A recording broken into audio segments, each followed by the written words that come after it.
A Ele é que deve ser dado toda a honra, todo louvor e toda a glória. Amém? Irmãos, Apocalipse 3, igreja de Laodiceia. Ao anjo da igreja que está em Laodiceia escreve: isso diz o Amém, a testemunha fiel e verdadeira, o princípio da criação de Deus.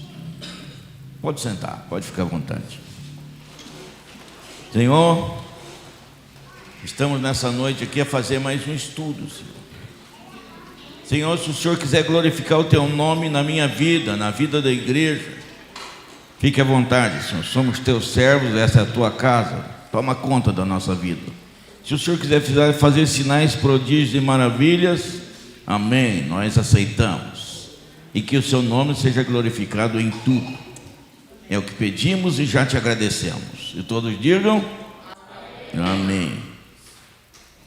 Irmão, Laodiceia era uma cidade com mais de 100 mil habitantes.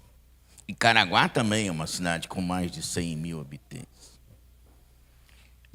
Laodiceia era uma estância balneária, mas não era na beira da praia. Ela tinha águas termais. E Caraguá também é uma estância balneária. Se você ler as 7 cartas, você vai ver que todos eram perseguidos. Laodiceia não. Estava aos olhos dela mesma, era a igreja perfeita. Nós somos uma igreja quase perfeita. Nós temos 21 anos de vida, temos quase 40 igrejas. Nós crescemos a olhos vistos. Se alguém olhar, vai falar: meu Deus, eu quero fazer parte dessa igreja. Só cresce. Serviço não falta. Tem serviço para todo mundo. O pastor da igreja, se ele quisesse, ele aglutinava todo mundo num hipertemplo, ia ficar um monte de obreiro, ele não ia fazer nada. Ele ia ficar sentado. Mas ele espalhou a igreja pelas 3 cidades do litoral. E tem dia que ele tem que fazer tudo, até tocar na banda ele tem que tocar. Entendeu? Virou um coringa. Por quê? Para expandir a igreja, para largar as tendas, para ganhar almas. Eu, quando olho para essa igreja, só elogios. Mas será que no lado espiritual Jesus enxerga da mesma maneira? Será que quando Deus olha para mim, olha para você, vê tudo tão bem assim? Não sei, né?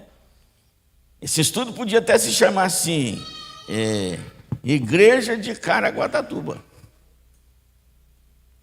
Substitui o nome aí. E pega essas palavras e analisa você mesmo, para ver se não está faltando alguma coisa. Amém? Olha, Laodiceia, eu até marquei aqui algumas coisas, ó. Laodiceia ficava na Frígia, hoje Denizli, Turquia, com mais de 1 milhão de habitantes. Denizli, né? Que eles mudaram de Laodiceia para Denizli. Hoje lá é um sítio arqueológico. Acabou.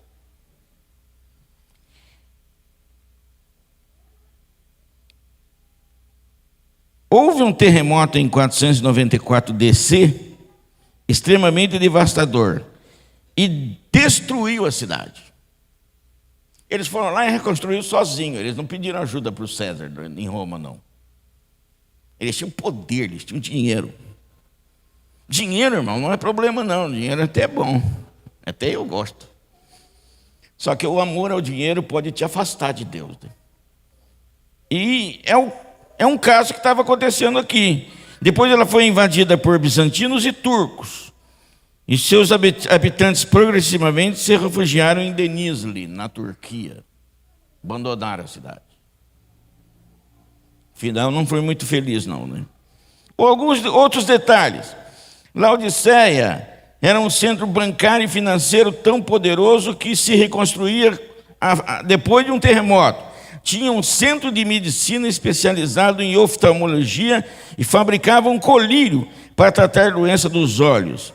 Tinha a indústria do vestuário, produzia uma cobiçada lã negra, macia e lustrosa, Possuía águas termais curativas, porém seus aquedutos traziam águas mornas, salobras, com gosto desagradável.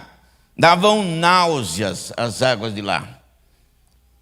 Religiosamente era muito forte. Em seus escombros percebe-se uma grande basílica, espaço para reuniões e um grande teatro, praticamente um grande estádio. A cidade tinha uma basílica, rapaz. Tinha um estádio. Se quisesse reunir a redondeza todinha para adorar a Deus, podia. A gente tem um estádio e tem um teatrinho lá em cima do morro, né? Tem outro também aqui no lado sul, né?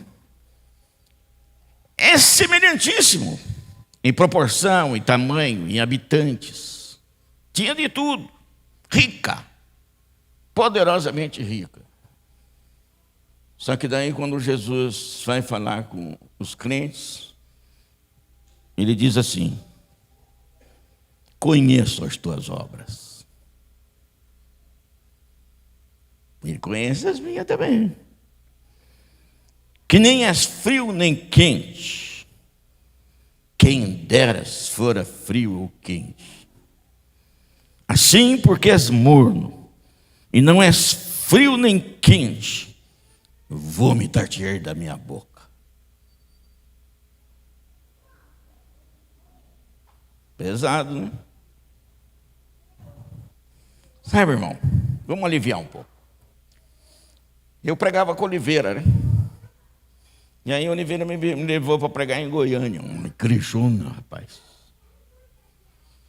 Daí eu ia ler esse versículo e ia pregar nisso daqui. Eu era meio doidão, né? Pegar uns versículos pesados, né?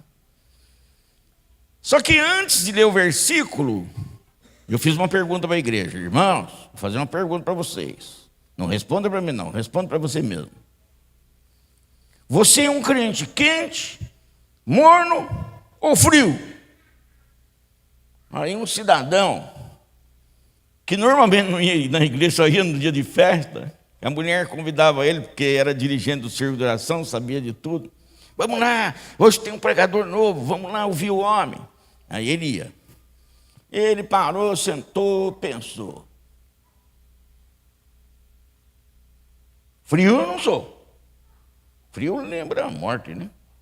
Um defunto frio. Não, frio eu não sou.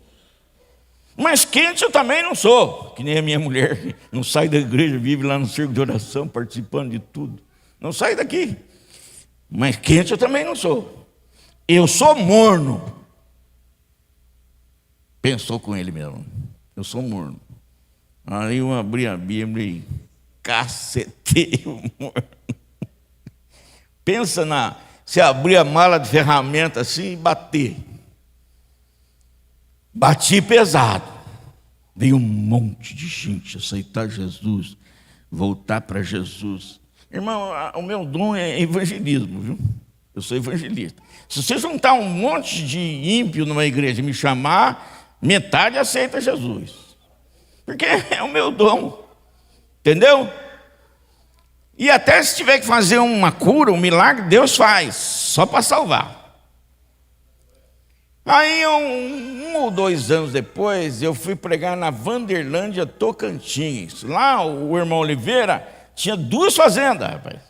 Era uma delícia ficar com ele na fazenda lá. Né? Tudo quanto é tipo de árvore frutífera tinha. E eu estava lá com ele. Aí nós íamos fazer um trabalho na Vanderlândia.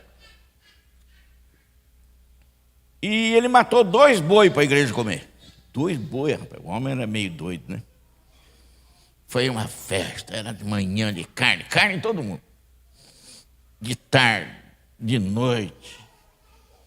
Não era à toa que ele era conhecido, né? Ele fazia umas cruzadas, ele marcava 1 mês de pregação para a gente. Ele marcava e a gente só pregava. E ele bancava tudo. Fácil assim, né, irmão? Aí apareceu um homem lá, cantou, tocou, pregou, ensinou. Eu falei, Jesus, esse cara não é fraco não, hein? Esse cara aí é grande, hein? Eu só consigo ensinar e pregar, mas esse aí toca, canta, faz de tudo. Esse cara não é fraco, não. Daí, quando terminou o culto, ele veio falar comigo. Irmão, o senhor se lembra que o senhor pregou em Goiânia, naquela igreja, assim, assim? Eu lembro até do que eu preguei lá. Eu falei, pois é, eu estava lá naquele dia de culto. E o que aconteceu? Aí ele contou a história dele, por isso que eu sei o que aconteceu com ele, né? Ele contou a história dele. Irmão, eu estive lá na frente e eu decidi comigo, nunca mais eu vou ser um crente morno. Agora eu vou ser um crente quente. Vou deixar a mornidão para trás. Aí eu louvei a Deus, irmão. Sabe por quê, irmão? Porque está cheio de gente no meio da igreja que é maior do que eu, tem mais dom, tem mais capacidade, tem mais potencialidade e está parado. Deixa essa mornidão e vamos entrar em ação. Tem alguns que até já colocaram a mão no arado, largaram do arado e estão sentados sem fazer nada. O frio lembra o Judas Iscariotes. Ele andou com Jesus, Jesus fez milagre, sinais, prodígio, maravilha. 3 anos ele ali vendo milagre. Chegou no final dos 3 anos, vendeu Jesus por 30 moedas de prata. Não sentiu nada.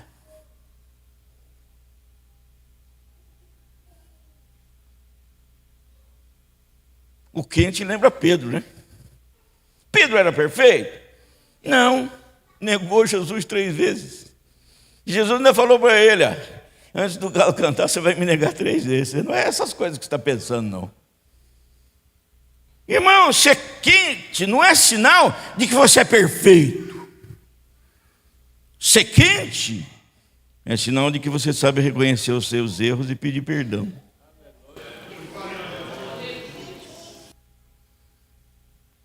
Aí quando ele fez isso, que ele negou Jesus 3 vezes, a Bíblia diz que Jesus olhou para ele e ele chorou. Mas algum tempo depois, o Espírito Santo vem sobre ele, enche ele se levanta naquele lugar, faz uma pregação que se converte 3.000 pessoas. Aí depois passa um tempo, Deus faz um milagre, faz outra pregação, 5.000 pessoas.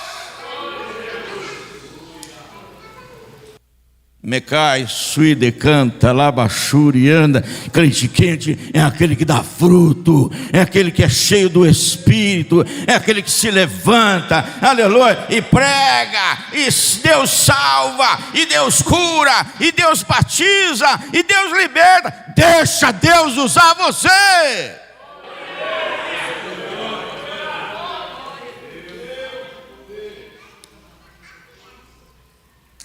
E o morno? O morno lembra Pôncio Pilatos, né? Que trouxeram Jesus para ele e falaram, e o César? O César não vai gostar do que acontecer aqui. Aí a mulher dele escreveu uma cartinha para ele, Pôncio, eu sofri muito por esse homem em sonhos. Cuidado com o que você vai fazer, porque ele é de Deus. Pôncio, cuidado. Mas ele ficou naquela, não sei se solto, não sei se não solto. Vou perguntar para o povão, quem é que vocês querem que eu solte? Jesus? Não, Barrabás. Aí ficou feio para ele, né? Teve que soltar Barrabás e segurar Jesus. Aí ele vai, traz uma tina d'água aí, e vai e lava as mãos. Eu não tenho culpa pelo sangue desse justo. Será que ele não tinha culpa mesmo? Ele representava o Império Romano. Só ele tinha poder para matar ou livrar. estava na mão dele o poder para mandar Jesus morrer ou não. E ele lavou as mãos. Quanta gente não lava as mãos aqui na igreja? O pastor tem alguma coisa para fazer? O pastor Ariel que se vire, eu lavo minhas mãos. Até vai querer fazer festa lá, não sei na onde lá. Por que não faz na igreja? A igreja não cabe, irmão. Mas ele lava as mãos. Quanta gente não lava as mãos? Tem que ir pregar em algum lugar. Lá não vou, lá muito longe. Eu lavo minhas mãos. Se vira aí, pastor Ariel. Se vira aí, igreja. Se vira. Quanta gente não lava as mãos no nosso meio? Quanta gente, mas isso tira a sua culpa? Não, você tem que dar fruto. Jesus falou assim: olha, não foi você que me escolheu, foi eu que escolhi você e te nomeei para que você vá e dê fruto, e o seu fruto permaneça. Não tem para onde você correr. Você foi chamado para dar fruto. Irmão, eu quero dar fruto, o que eu faço? Primeira coisa que você vai fazer: tu vai estudar a Bíblia, orar e jejuar. Primeira coisa que você vai fazer. Sabe por quê? Porque Deus vai gostar do que você está fazendo e vai te encher do Espírito. A graça de Deus vai te encher. E quando a graça de Deus te encher, a luz vai brilhar. E quando a luz brilhar, Jesus disse que se pegar você, enfiar embaixo da mesa, esconder você, não vou dar oportunidade para você, vou pôr você aqui embaixo da mesa. Alguém vai passar e vai olhar, vai, que é essa luz brilhando aqui embaixo da mesa? Está no lugar errado. Vai pegar você e vai colocar lá em cima, onde ilumina tudo. Você está entendendo? Deus vai usar você, Deus vai tomar a tua vida, Deus vai te encher do Espírito, Deus vai abençoar a tua vida.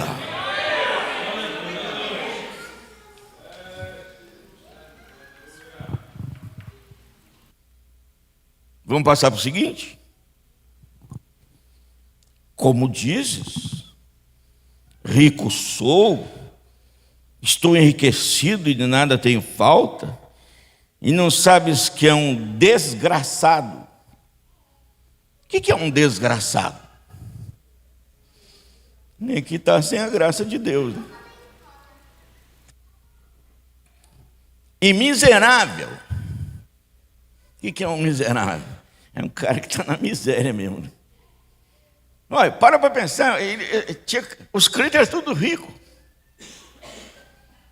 E agora Jesus está falando: vocês são os desgraçados, miseráveis e pobre.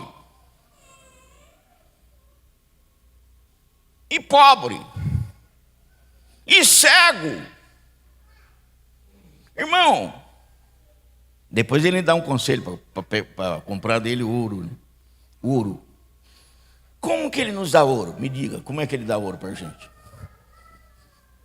Ele pega você, enfia esquenta você e faz derreter todas as suas impurezas, e o que sobra de dentro de você é ouro. Ele te prova como o ouro e como a prata. Ele pega o vaso que quebrou, ele esmiuça, transforma em pó e faz um vaso novo. Só que o vaso está vivo. O vaso está vivo. Quando ele me esmiuçou desse jeito, eu reclamava horrores. Eu falava: o Senhor está acabando comigo, o Senhor está me matando. E o Espírito Santo falava: estou mesmo. Você tem que morrer para o mundo para nascer para Deus como uma nova criatura. Estou matando mesmo. Amém? Faz uma mudança. muda a tua vida, muda a tua história, muda o teu caminho, muda a tua família, até muda a tua profissão, se fizer necessário. Ele muda, por quê? Porque Ele quer um crente cheio da graça, cheio do poder, rico, provado como o ouro e como a prata.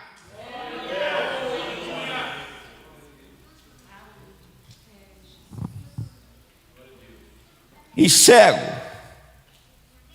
Como que um cara que enxerga fica cego? Ele não vê nada no mundo espiritual. Lembra do que Jesus falou para o Nicodemos? Aí Jesus veio agradando: mestre, ninguém faz essas coisas senão Deus. Então nós sabemos que você veio de Deus. Mas Jesus falou: se você quiser ver de novo, você tem que nascer de novo, se você quiser ver o reino espiritual. Para você ver, você tem que nascer de novo. E para você entrar, você tem que nascer da água e do Espírito. Tem que enxergar e tem que ser batizado.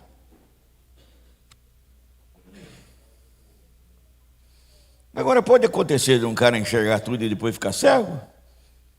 Pode. Mas ele começar a se afastar. E já não enxerga mais nada. Era o caso dessa igreja. E rapaz, Deus olhava para a igreja inteira e tinha um monte de gente pelada na igreja. Mas por quê, irmão? Porque Ele nos veste com roupas espirituais. E quando Ele olha para você, Ele vê você bem vestido. E se você não estiver bem vestido, você está nu. Irmão, mas como é que eu vejo essa roupa? Aí que está o negócio. É Ele que veio. Deixa Ele vestir. Aliás, dica-se de passagem, nós vamos para as bodas do Cordeiro. Boda é festa, não é festa? E não tem a parábola do cara que chegou lá mal vestido?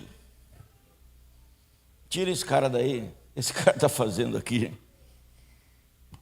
Tem uma roupa especial para você entrar na festa. Se você não estiver bem vestido, você cai fora. Você está fora. Aleluia. Mecassui de Kiriamassum de canta labachurianta. Deus tem que preparar você. Deus tem que preparar a sua vida. Deus tem que preparar tudo. Aleluia. Sabe por quê? Para você entrar lá, não vai entrar de qualquer jeito, não. Aleluia. Aleluia. Aconselho-te que de mim compres ouro provado no fogo, para que te enriqueças, e roupas brancas. Você vê que a cidade vendia roupas de lã negra. Jesus vem aqui e fala: não, é roupa branca para entrar lá. Essa roupa preta aí não vai entrar, não. É roupa branca. Para que te enriqueças de roupas brancas, para que te vistas, e não apareça vergonha na tua nudez, e que unja os teus olhos com colírio, para que vejas. A cidade fazia colírio. Mas estava um monte de gente cega. O gozado é o seguinte, né? O gozado é que Jesus fala de coisas que você conhece, que só você conhece. Eu estava dando um exemplo na escola dominical, que às vezes Deus fala e a gente não acha que é Deus, mas às vezes é Deus que está falando. Eu estava num culto de família na casa do irmão Moreira de Carvalho. Ele veio de Tatuí e fez um culto na casa dele. Aí Deus toma uma profeta lá e fala assim para a mulher dele, a esposa dele: eu Eu te trouxe aqui, não é para você ficar à toa, dormindo no quartinho. Eu te trouxe aqui, é para você ir lá com seu marido, ganhar alma. E dando a maior bronca. Jesus, que negócio é esse aí? Que loucura é essa? Ah, não é Deus, não é possível, não é Deus, não é Deus. Mas eu fiquei na minha, né? Eu vou esperar. E depois eu pergunto para os dois, o casal, né? Aí o culto aconteceu. E aquela coisa toda, o pessoal foi indo embora. Eu fui falar com o casal. O que foi aquilo? E a esposa dele virou para mim. Foi Deus. Ah, que isso? Um negócio daquele, uma bronca daquela na frente de todo mundo. Foi Deus. Foi Deus. Ah, não é possível. Não, vem cá, eu vou mostrar para você o quartinho. Antes dela me levar para o quartinho, eu fiquei lembrando, né? O irmão Manuel Moreira entrava de casa em casa assim, ó. Juntava 20, 30 pessoas não crentes e chamava eu para pregar. Só porque para entrar de casa em casa, ele precisava da esposa. Porque às vezes era uma viúva. Ele não podia entrar na casa da viúva. Ele precisava da esposa. Aí sabe o que ela fazia? Ela falava, Manezinho, ela chamava de Manezinho, Manezinho, eu vou costurar lá no fundo do quintal e tu vai fazer as visitas. Aí chegava no quintal, tinha uma cama. Ela, em vez de costurar, dormia a tarde inteira. Aí quando ela me mostrou, falou, irmão, em vez de trabalhar com o Manezinho, eu vinha dormir aqui, ó. Mostrou a máquina de costura e mostrou a cama. Aí eu olhei e dei muita risada. Falei, mas não é possível. Que sem vergonhice é essa? Vem de Tatuí para cá para ganhar alma para Jesus e vai para o quartinho dormir. Que brincadeira. Eu ainda brinquei com ela. Entendeu? Irmão, tem coisa que você pensa que não é Deus, mas Ele conhece você, conhece o seu levantar, o seu assentar, o seu caminhar, o que você faz, o que você pensa. Ele conhece a tua vida por inteiro.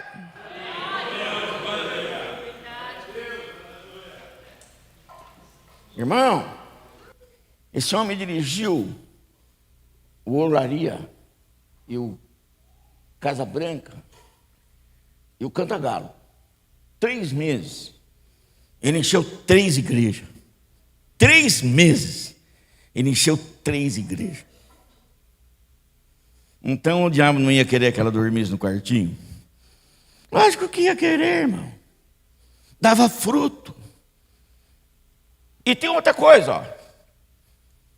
Você pode não ser perfeito, mas se você não dá fruto, Jesus escreveu assim, ó. Jesus, o Senhor, o lavrador, né? Pega o ramo que dá fruto e limpa. Para quê? Para que dê mais fruto. Se você está dando fruto hoje, e Deus estiver falando com você, não estranha não. Ele quer que você dê mais fruto. Ele quer abençoar a tua vida. Ele quer que você seja uma bênção na igreja. Ele quer usar você. Irmão, o senhor só está dando pancada aí. Não fui eu não, foi Jesus que escreveu isso aqui, ó. Eu repreendo e castigo a todos quanto amo. Sê, pois, zeloso e arrepende-te. Arrepender. Arrepender. É gente que já está saindo do caminho. Se arrependa. Volte para o caminho. Irmão, você faz alguma coisa para Jesus? Me diga. Você faz? Aliás, rapaz, eu estava vendo você tocar. Que instrumento é esse aí? É um tipo de sax? Bombardino? Rapaz, mas que beleza de instrumento que acompanha certinho a música, né? Fiquei de boca aberta. Eu estava prestando atenção, falei, mas aquele ali é bom, hein? É fantástico. Irmão, sei lá, você pode fazer alguma coisa.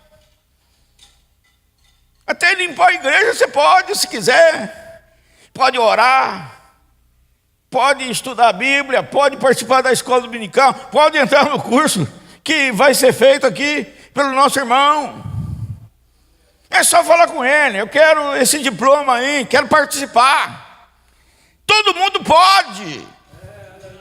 Irmão, irmã, todos podem. Você faz alguma coisa para Jesus? Você dá fruto? Mas vamos endurecer mais um pouquinho, né? Olha o que o João Batista falava, ó. O machado está colocado na raiz da árvore. Aquela que não der fruto será cortado e lançado no fogo. Você tem que fazer alguma coisa. Você precisa fazer alguma coisa. Você vai falar com o pastor Adrião. Pastor, eu quero fazer alguma coisa. Tem alguma coisa para mim aí? Ele vai achar. Ele vai achar alguma coisa para você. Irmão, e se não achar? Vai falar com o dono da festa. Jesus, o pastor Adrião não tem nada que eu possa fazer. O que eu duvido, né? O que eu duvido. Aí, está dizendo aqui já, ó, tem bastante coisa, está faltando gente. Amém? Aleluia, está faltando gente. Mas supondo que ele não tenha, é só falar com Jesus. Jesus precisa aprender a ganhar uma alma. Oh, glórias. Mas todos nós temos que dar fruto. Irmão, eu estou rico, estou bem de vida, não preciso de nada disso, não. Será que no mundo espiritual você está tão bem assim? Será que essa é a opinião de Jesus Cristo a seu respeito? Será que você não tem que dar uma revisada em alguma coisa? Né? Será? Eu repreendo e castigo a todos quanto amo. Sê, pois, zeloso e arrepende-te.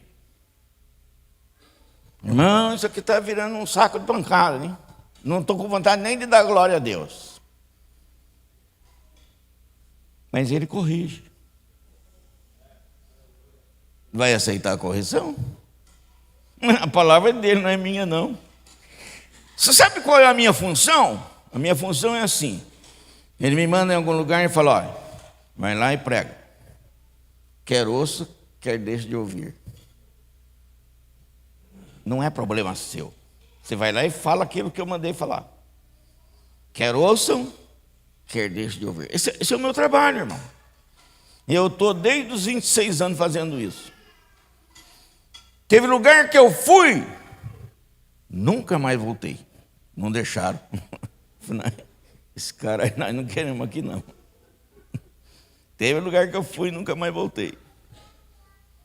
Você está entendendo? Deus corrige o que Ele ama. Por quê? Irmão, era 10 virgens. 10. Algumas prudentes e outras não. Aí veio o noivo. 5 prudentes foram. As outras 5 foram comprar azeite. Aí elas foram e compraram azeite. Lê lá na Bíblia, lê lá. E elas foram e compraram azeite. Mas se o Espírito Santo estava levando a igreja, de onde elas compraram azeite? De onde veio esse azeite, irmão? Era genérico. Está cheio de azeite genérico por aí. Só que você põe na lâmpada, não acende. Deixa Deus fazer a obra na tua vida. Deixa Deus fazer. O azeite que vai entrar é genuíno. Olha, vou mostrar para você como é que as trevas veem você. Você vem vindo assim, uma bola de luz. Aí os demônios falam: o que vem vindo ali? Tenta cercar isso daí. Aí o demônio, você só fala: sai, diabo. Sai em nome de Jesus. Irmão. O pastor Gel esteve pregando no Rio de Janeiro. Chegou lá na porta de entrada, brecaram os traficantes, brecaram ele. Mas deram um jeito e ele teve que subir lá em cima para pregar. Você acha que a gente entra nessas quebradas aí e sai por quê? Porque tem um Deus na nossa vida. Porque tem um Deus na nossa história. Senão não sai não, irmão. Senão fica ali mesmo. E em São José eu lembro que eu ia pregar naquele campo dos alemães, né? Na época era um negócio difícil lá, hein? Aí eu cheguei, parei na entrada assim, falei: olha, eu tenho que fazer uma pregação aí, num lugar. Aí um olha para o outro assim, que olha para o outro. Aí um lá atrás dá com a cabeça assim, ó. Como quem diz: pode deixar entrar. Irmão, a maioria é tudo filho de crente desviado. Sabe que você está entrando com o poder de Deus, com a graça de Deus, com a unção, cheio de anjos tomando conta. Você passa e volta.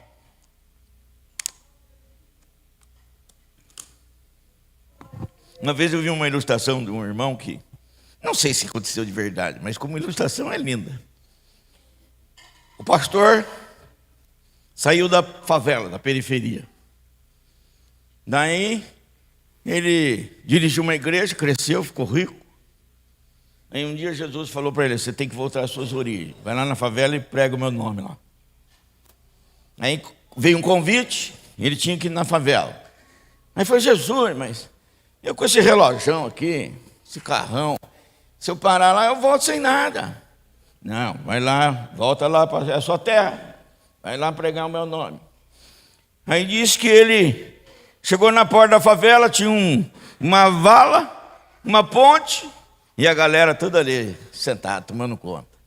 Entrada. Ele falou: Jesus, vou ter que parar o carro ali, ó. Oi. Não vou achar mais.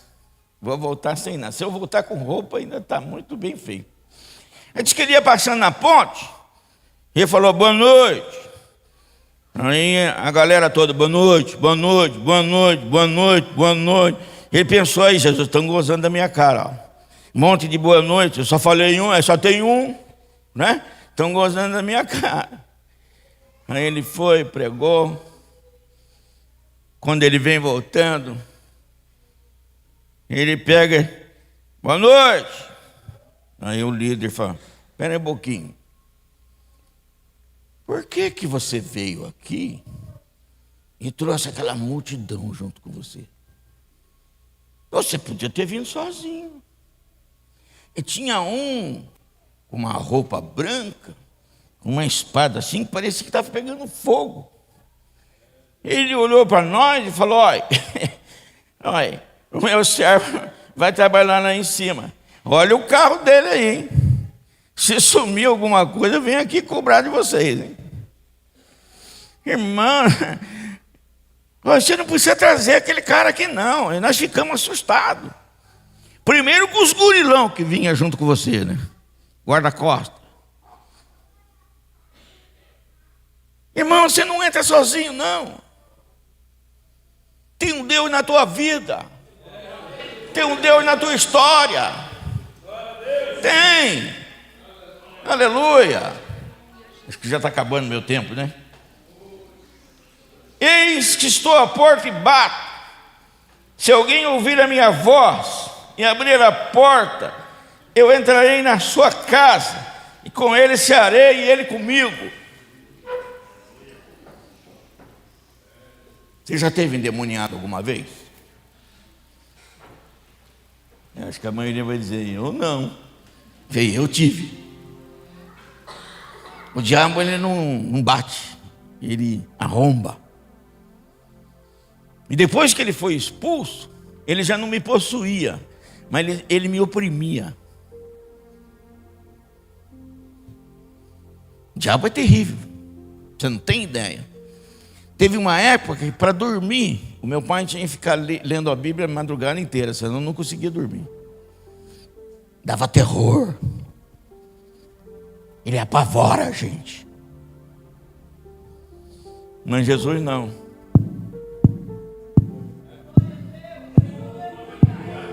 Olá. E ainda tem uma coisa. Se você ouvir, se você não estiver prestando atenção, você não ouve não. Posso entrar, fulano? Quero entrar. Você deixa? Ele bate na porta. Se você ouvir a minha voz e abrir a porta, eu entrarei e cearei contigo. Lembra do pão? Lembra do cálice? Lembra? Tem gente que às vezes come o pão e o cálice, mas não ceia com ele. Ele está aqui. Ele está no nosso meio. Ele está vendo você comer o pão, comer o cálice. Ele está aqui. É simbólico, mas ele está vendo. É simbólico, mas ele mandou fazer. É simbólico, mas você tem que estar em comunhão com a igreja, com ele. É simbólico, sim, é simbólico, mas tem que haver comunhão com você e toda a igreja dele. Às vezes tem gente que está na igreja e está brigado. Jesus não gosta da fulana, não gosta do cicrano. Acho que ele vai fazer um céu especial só para você, né? Uma nova Jerusalém para uma pessoa só. Tem gente que entra numa igreja na internet, a ceia vai lá em casa. Irmão, eu não sei se funciona não, porque tem que ter comunhão, né? E será que consegue essa comunhão pela internet? Aí você tira a sua análise. Eu prefiro estar aqui no meio da igreja, no meio dos irmãos, aleluia. Quando termina a gente sai, conversa com um, conversa com outro, pega na mão de um, pega na mão de outro, aleluia. Ceia é comunhão, aleluia. E não entra de cara feia não, vem sorrindo, aleluia, para o crente olhar para você e falar, vou te dar um abraço, aleluia. Esse cara aqui só sorri, vou dar um abraço nele, vou dar um abraço nele.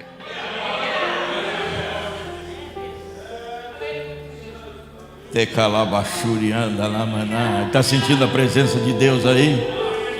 Aleluia, aleluia, aleluia, aleluia. Ao que vencer, concederei que se assente comigo no meu trono, assim como eu venci e me assentei com meu Pai.